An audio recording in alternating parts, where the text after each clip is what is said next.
villagers. A now familiar mob that was added into Minecraft way back in beta of 1.9 2011. It wasn't until a whole year after villagers were released into the game that they had the ability to trade. Now here we are, over 7 years later, with the Village and Pillage update giving a complete revamp to our favourite friendly traders. So, is there much to know about villagers and trading? Well, yes. I'm sure you can already tell by the length of this video that this episode is an absolute doozy. In fact, by far the biggest episode of the series yet, and most likely ever. So yeah, we kinda have a really special occasion on our hands here. No mob in this game has anywhere near this amount of juicy, fascinating goodness to dissect and project, and hey, that rhymed. So lean back, get comfy, get snacks, get in the zone. Everything you need to know about villagers and trading is all here in one comprehensive video. Ladies and gentlemen, let us begin. Villagers are passive mobs, meaning they will of course not attack even if provoked. They have 10 hearts of health and do not drop anything upon death, including experience, nor any food items that they were holding in their inventory at the time. Villagers spawn in villages, where they will choose to permanently stay. These villages will randomly spawn within plains, desert, snowy tundra, taiga, and savanna biomes. Villagers will represent themselves aesthetically in relation to whichever biome they've spawned in. For example, snow-based villages wear bluey cyan clothing, whereas villagers found in the savannah can be found wearing red clothing. Being that we can currently find 5 different types of biome-based villagers, we'd typically see 5 different styles of villagers. However, that's not true. There are actually 7 different clothing-styled villagers. Jungle villagers and swamp villagers also very much exist, both of course with their own unique clothing styles. Until jungle and swamp villagers possibly one day enter Minecraft, to see a jungle or swamp villager, you'll either have to spawn one in creative mode in their respective biome with a spawn egg, breed one within the respective biome, curing a zombie villager within the respective biome, or in the very rare case, find a village that overlaps a jungle or swamp biome. Villagers can also be found beneath igloos, trapped behind iron bars inside basements, of which half of igloos conceal beneath their carpet.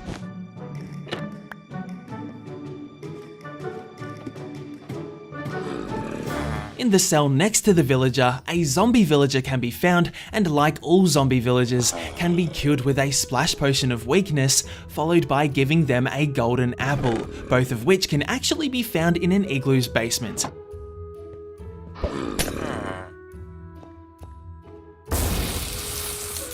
A zombie villager being cured will begin shaking momentarily, emitting a red particle effect as the cure starts to work its magic. Within approximately 2 to 5 minutes, they'll change into a villager, outfitted accordingly to its respective biome. Zombie villagers also spawn with their respective clothing from their biome. There are currently 15 different types of villagers, with 13 different types of employed professions up for their grabs. A villager with a profession active offers the ability to trade with players. However, despite being occasionally avoided, trading is actually a great opportunity to make emeralds and not lose them. So when the time does come and you seek an item quickly and wish not to go through the effort of gathering all the components to make whatever it is you're after, you'll have the flexibility to drop thick stacks of emeralds to swiftly acquire your target item or items, or not to mention rare items of high value that can only be found by very few other methods. Villagers are quite an opportunity. And the beauty of it all, it's really simple and rather fun, accomplishing, and super rewarding if done right. So listen closely as we're about to dive straight into the world of Minecraft's grand trading system.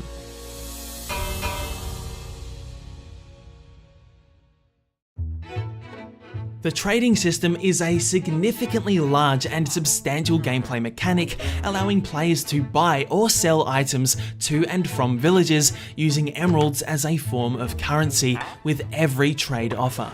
Only employed adult villagers are able to be traded with and will make unique offers based on their chosen profession. professions can be obtained by an unemployed adult villager, distinguished by not having any job-related gear equipped. If you try trading with one, they'll just shake their head. Unemployed villagers will actively seek out for a job site block that hasn't been claimed by another villager. When these unemployed villagers locate an unclaimed job site block, they'll essentially recruit themselves instantly, which will change their appearance slightly to match their new profession.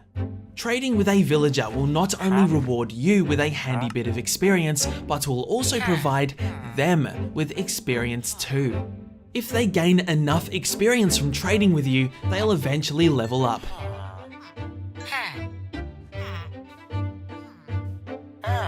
Each employed profession has 5 levels, ranking from novice to apprentice to journeyman to expert and finally to master, with each tier offering an additional set of new items to trade with, typically getting much better as they receive more and more service from you. Whether it's buying from or selling to a villager, each offer will be disabled after a select, varied amount of repeated trades of that same offer. Whether interacting with a trading villager or not, their offers and stock will be refreshed and resupplied after they've spent some time working at their job site block for a short while. They will do this no more than twice per day. On Bedrock Edition, the price of an item may fall or rise depending on if that deal is receiving any business from you. This occurs on the villager's next resupply. Some job site blocks can naturally generate within a village. Ones that do can spawn within their respectful structure. However, this often isn't the case. So if you're after trading with a villager of every profession, you will have to craft their respective job site blocks, place them within the village, and ensure an unemployed villager can find it in order to gain access to their trade deals. These job site blocks can be below, above, or even out of sight of a villager, and they'll still recruit themselves and work there given it's within 8 blocks in diameter. That being said, I'd recommend best placing them in a solid, accessible space to prevent from any unforeseen bugs or mishaps occurring. With those basics now covered, it's time to get a little more in depth about what exactly we're dealing with here, and the secret on how to manipulate this trading system that, I promise, can change the entire way you play Minecraft. Now, most players can be immediately turned off by the prices villagers can charge. I too was once not long ago exactly the same. Take a major note here, the prices villagers charge are not balanced around having a standard supply of everything. They're simply just not, as I'm sure most of us already know. But do know there is a very good reason why that is, and given trading's current reputation, it still seems like it's not quite common knowledge just yet. Not at all am I willing to keep that a secret, as my purpose here, as it always has been, is to help others, so I'm going to sum it up in just 2 words for you. Mass production. The true value of an offer is not its price, it's the quantity of stock you're able to buy it for, as far as Minecraft economy goes anyway. And a huge part of Minecraft has always been its reproduction methods, or to put it simply, farming. So identifying a good deal from a village trader gives you the opportunity to raise ambitious manufacturing facilities based on whatever it is you've chosen to mass produce, but on a larger scale than what we've been used to thus far in the game.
So if hundreds upon hundreds of emeralds sound tasty to your ears, so you can almost carelessly spend them quickly to purchase rare and super handy items, then listen closely. Constructing these large-scale facilities requires the investment of your time and patience. So before you start construction, potentially of multiple projects, best the research is done before and not after. And right now, together we'll be looking at the types of merchants and their deals that will determine which mass production facility you choose to raise. Let's start simple. The Armorer. Their job site block is the Blast Furnace. They'll start off selling iron armor, eventually starting to sell bells and chainmail armor, then shields, then enchanted diamond armor. If you have a solid supply of coal, iron ingots, and lava buckets, then the Armorer provides a great opportunity to quickly hoard an easy stash of emeralds to trade with. Next, we have the Weaponsmith. Their job site block is a grindstone. They'll start off selling iron axes and enchanted iron swords, then also selling bells and eventually enchanted diamond swords and axes. If you've stacked a comfortable supply of coal, iron ingots, or flint, weaponsmiths provide an okay opportunity to get hold of some emeralds. Then there's the Toolsmith. Their job site block is a smithing table. These guys start off charging some nasty prices for stone tools and even enchanted iron tools, but begin to balance out a little when selling bells, diamond hoes, and even enchanted diamond tools including diamond axe. Like the previous traders, Toolsmiths too purchase coal, iron ingots, and flint for emeralds at okay prices. Keep in mind though bells are fairly expensive, you cannot craft them. Up next, we have Fletchers. Their job site block is called the Fletching Table. Fletchers start off selling arrows and flint, soon selling bows and crossbows, eventually selling enchanted bows and crossbows, as well as all types of tipped arrows. A delicious amount of emeralds can be made from Fletchers by selling them sticks, flint, string, and feathers. Just make sure you have a delicious amount of those items too, and profit will be worthwhile. The Cartographer. Their job site block is the cartography table. Surprise, right? They sell empty maps and item frames for way too much, but sell ocean and woodland explorer maps which are super handy for finding rare structures containing highly valuable loot. This could be well worth the investment of emeralds here. They also sell blank banners and exclusive banner patterns if that's your sort of thing. Cartographers are also another great source of easy emeralds, buying paper, glass panes, and compasses. These fellas are a significantly great trader to constantly check up on their refreshing offers to squeeze easy emeralds out of, so take a mental note here on this one. Butchers. Their job site block is the Smoker. They ironically don't sell all too much, starting out selling rabbit stews from novice level, moving on to cooked meat such as chicken and pork chop. But oh my god, if you got emeralds on your mind, these are the type of villages you want hanging around. As if you have a decent sized animal farm with mobs like chickens, rabbits, pigs, cows or sheep, or a possible kelp or sweetberry farm, you will be swimming in emeralds in no time when selling your stock to the butcher. Not to mention, some of these farms can supply stock that other traders want too. We then have the Nitwit. Ever heard of the term village idiot? Well, Jeb officially said it himself, that was the inspiration for this poor guy. They can be identified wearing a pale green robe. They'll never trade with a player. They'll wander outside at night later than other villagers. They'll sleep in longer than other villagers. They'll never even decide to acquire a profession, but they don't mind breeding. Questionable priorities, but just know that nitwits can be the result of a cured zombie villager, meaning baby nitwits are possible too, even from further breeding. Maybe they're just better off as zombies. Leatherworker. Their job site block is a cauldron. These folks obviously sell leather armor, but also sell horse saddles, all for more emeralds than it's sort of worth. If you're looking to make a good amount of emeralds off a leatherworker, you'll be looking at selling them leather, flint, and rabbit hide. Next up, we have the Cleric. Their job site block is the brewing stand. These traders sell some handy stuff, but the early offer prices are a little questionable. Bottles of enchanting, which of course cannot be crafted, provide amazing potential for leveling if you are able to successfully mass collect emeralds. If you're looking to make some solid emeralds from clerics, I'd recommend mass farming and selling nether warts and glass bottles. And if you've always been one for throwing away your rotten flesh, hold on to it, as clerics are happy to buy it off you for emeralds. Farmers. Their job site block is a composter. These villagers sell a variety of foods, most notably pumpkin pie, suspicious stew, golden carrots, glistening melon slices, and even cake, which in particular is very cheap. All really solid food items actually. However, farmers are yet another fantastic source of emeralds, buying wheat, potatoes, carrots, melons, pumpkins, and beetroot, which if you have a large enough farm for, you could really capitalize on this very profitable opportunity. Do keep in mind it's essential for a composter to be placed near crop farms so the farmer can harvest all its local crops. The Stonemason, or if you're on Java Edition, just called the Mason. This trader's job site block is the Stonecutter.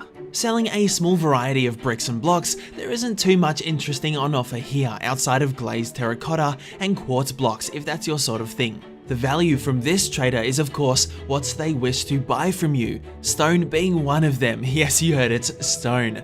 Not to mention granite, diorite, andesite, and nether quartz if you don't fancy keeping those. The Fisherman. This village's job site block is the Barrel. These folks sell buckets of cod, campfires, enchanted fishing rods, and cooked fish, obviously. So nothing really too worthwhile here, and as far as making emeralds from them time efficiently, you're only really looking at selling coal, oak boats, and maybe even string as a decent trade here.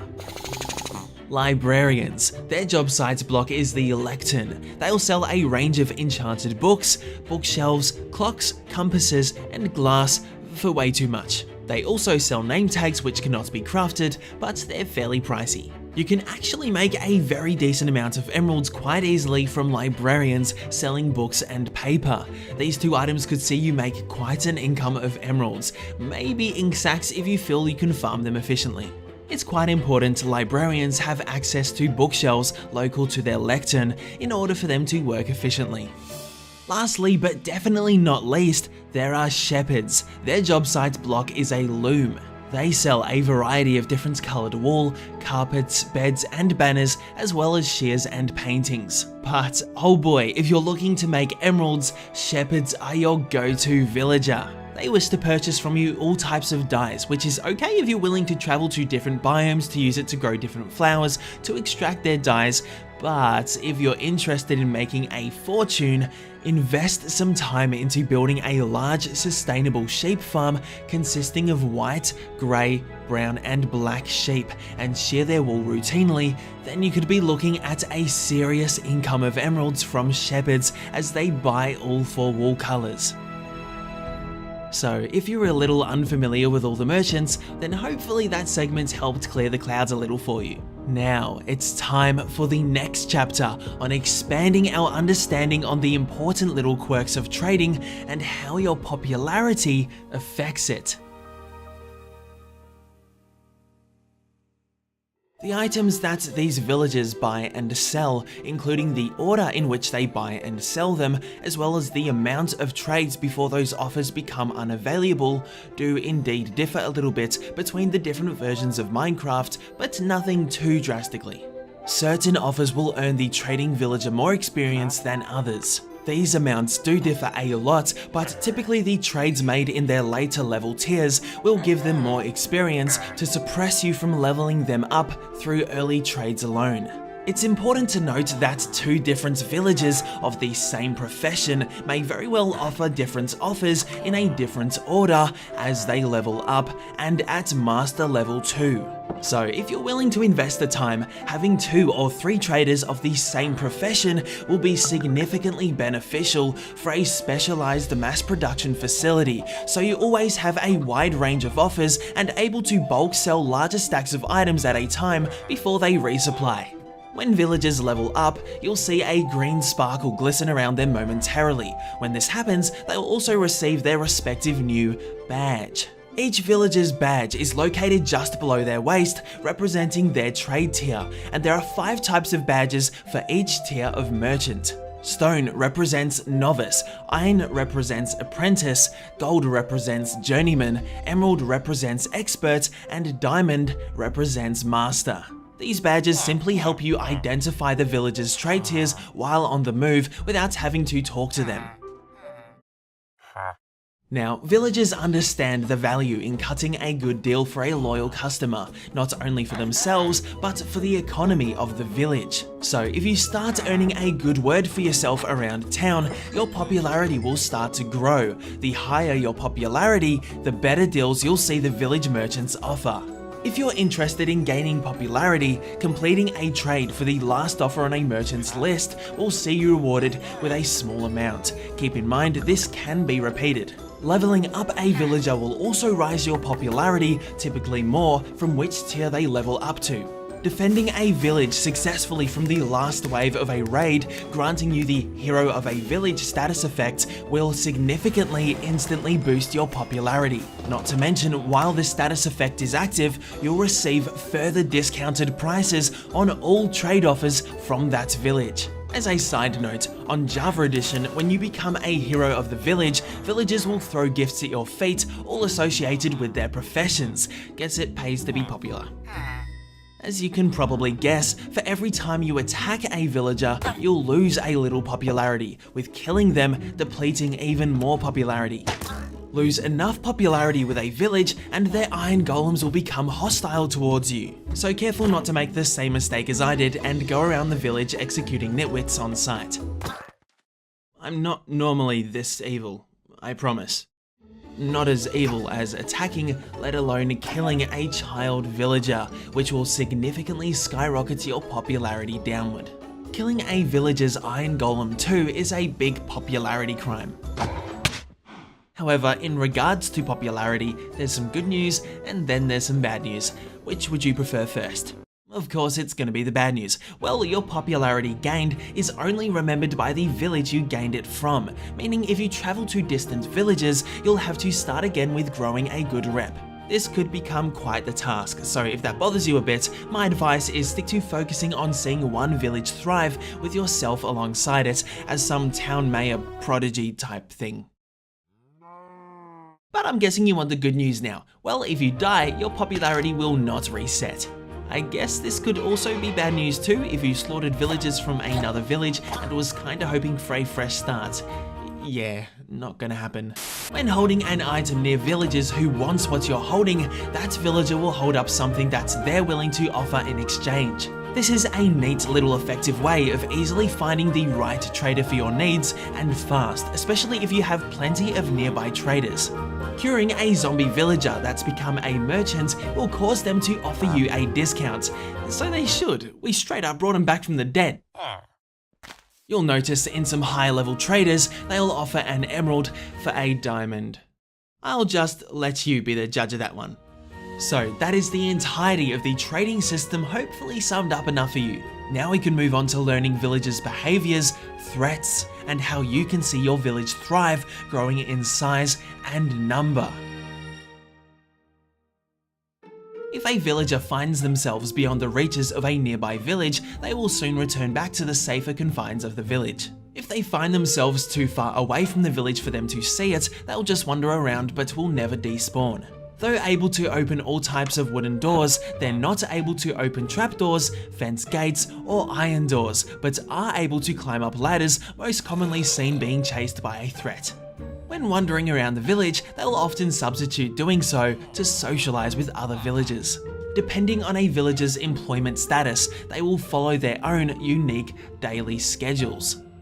Employed villagers will wake up early around dawn and wander for a short while before heading off to work. In the afternoon, they'll gather for a village meeting around the town's bell, where they'll find unemployed villagers doing the same. In the late evening, they'll wander some more before heading off to sleep around sunset. Unemployed villagers wander for most of the day and also gather at the town meeting before wandering a little more before going to sleep. Baby villagers wander, play, wander some more, then play some more, all before heading off to bed. Nitwits, as we've previously touched on earlier, wonder almost as much as they sleep, also completely ignoring gathering at town meetings. What a life. Since baby villagers are no doubt a thing, villagers are indeed able to breed. Like certain other mobs, however, they too require specific conditions in order to welcome a newborn into your world. A good place to begin understanding how this all works are beds, which have a chance to naturally spawn within village houses. Each villager will end up claiming their own bed, which they will return to at night to sleep in. Sometimes, by default, a village may not spawn with enough beds for its current amount of villagers to sleep in, meaning they'll end up wandering around inside houses at night, most likely going insane. So if you desire the opportunity to see a village grow in population, begin by placing more beds than the total population of the village. Every so often, villagers will actually conduct a survey of the total population. If they find they have more beds than bodies, that is the first step for them to become what's called willing. This means they're ready to find a lover and give birth to a baby villager, even if it does mean doing so in public.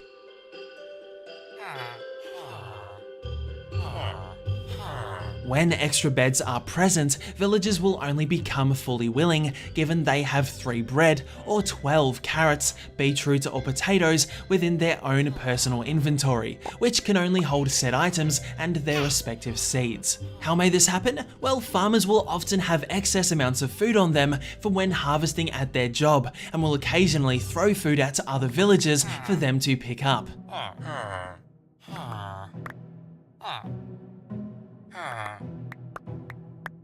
You can also directly speed up and encourage this willing process by simply giving a villager the food yourself. This is also a cheeky little way to get villagers out of bed on demand without destroying their bed or smacking them. Just note, once villagers make a baby, they won't become willing for a short while, which is understandable, I guess. When a villager enters the willing state, they'll consume the required food from their inventory. Beds can be placed within houses or other buildings, which also means if you built the village brand new structures and placed in additional new beds, they will most definitely be of use for villagers to eventually welcome in more population over time.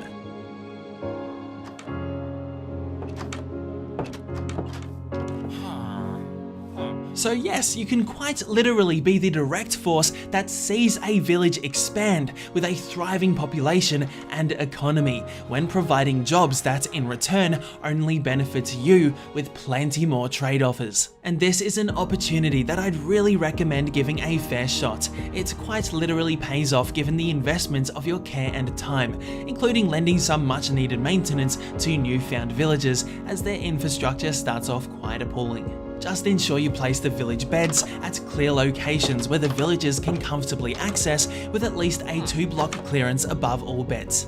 Also make sure a door has been placed at the entrance of where they'll be sleeping, not to mention at all buildings without one. This is handy for helping villagers with zombie sieges, which occur at night, spawning large groups of zombies within a village regardless of how well it's been lit. Not to mention the odd zombie or two that attacks a village at night. Even Drowned can be seen attacking villages that are near a coast. If a villager is wounded enough by a zombie, they will turn, becoming a zombie villager. So if your village is poorly defended, build up on them stronger defenses and create some iron golems to help guard the populace.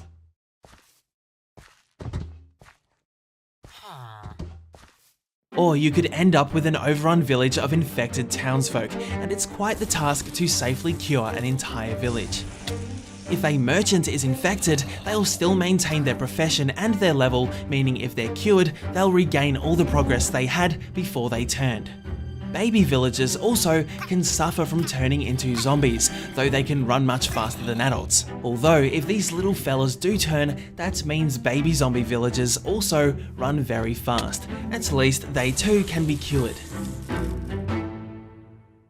Baby villagers love to play around, often running in and out of houses, jumping on beds, sprinting around town, and sometimes doing so with others so they can play tag. Although the real game of tag begins when a baby zombie chases a baby villager.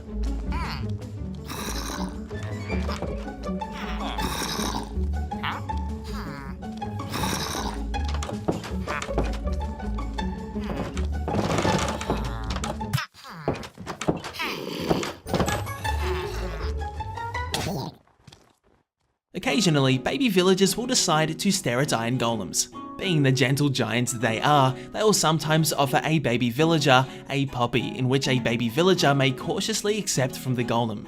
Come on, this has got to be one of the most adorable things in the entire game, especially when you receive the Hero of the Village status effect and villagers start chucking items at your feet in praise. Baby villagers will throw you their poppies.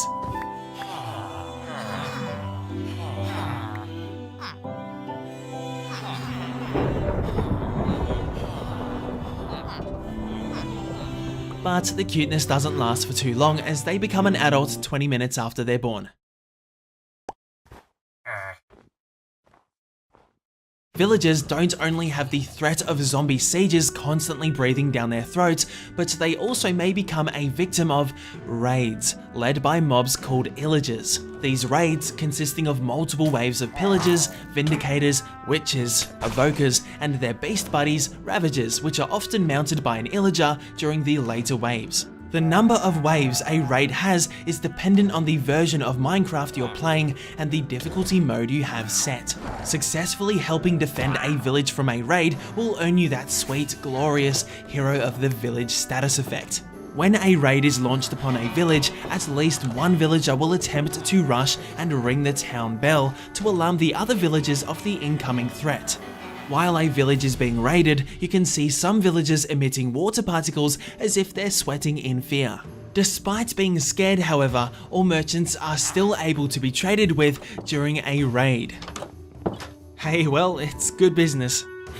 Upon villagers seeing illagers, ravagers, or hearing the town bell, all villagers will rush inside to hide inside a structure with a door and at least one bed. In Bedrock Edition, the town bell rings automatically. Speaking of town bells, during the afternoon every day, a town meeting or gatherings are held between villagers. It's during this time where villagers will mingle, share food to others in need, and even gossip. Villagers spreading gossip can inform other villagers of the reputation of us players. Whether they're speaking highly of us or trash talking our ways, they'll use these gatherings among other social openings as an opportunity to quite literally discuss our behaviour, and in quite a bit of detail too, even if we are right in front of them. Minor positive and negative deeds will be occasionally discussed between villagers, while major negative deeds will spread like wildfire among the community. This gossip can directly affect sales prices and popularity with other merchants, so it very much pays to behave around these people.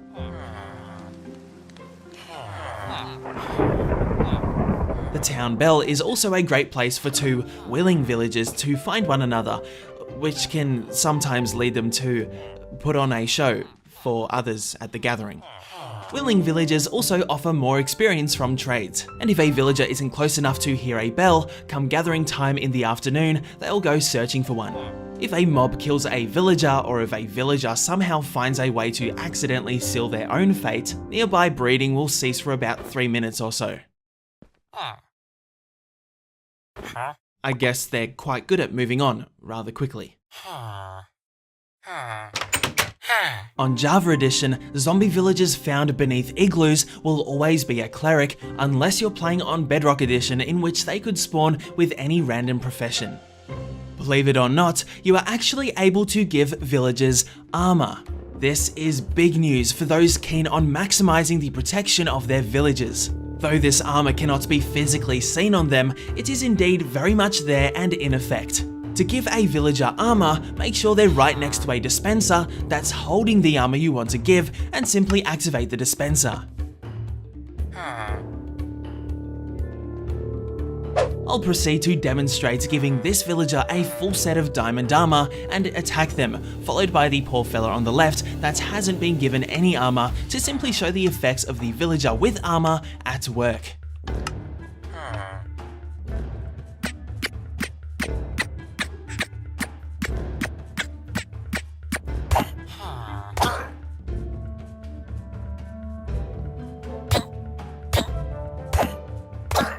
In case you are wondering, any enchantments on the armor will function just as normal, such as thorns, which will inflict damage back to the enemies that attack the villager.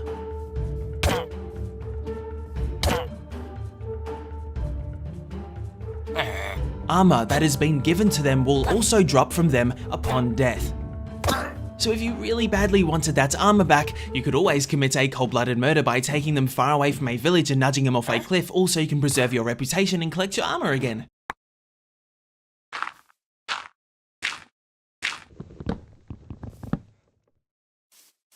Oh, and if a villager is struck within 4 blocks of lightning, they will become a witch.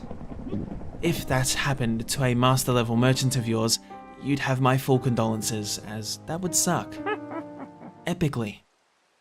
Making this episode almost caused me to pour a bucket of lava into my eyes and cluck around like a chicken, and as much as you'd probably like to see that, the production of this entire project was nowhere near easy. So I would be most grateful for any show of support, truly, as I really hope the effort it took to make this video a reality was worthwhile. So instead of the usual finishing off with a trivia question, since this is a special episode and all, instead how about a question?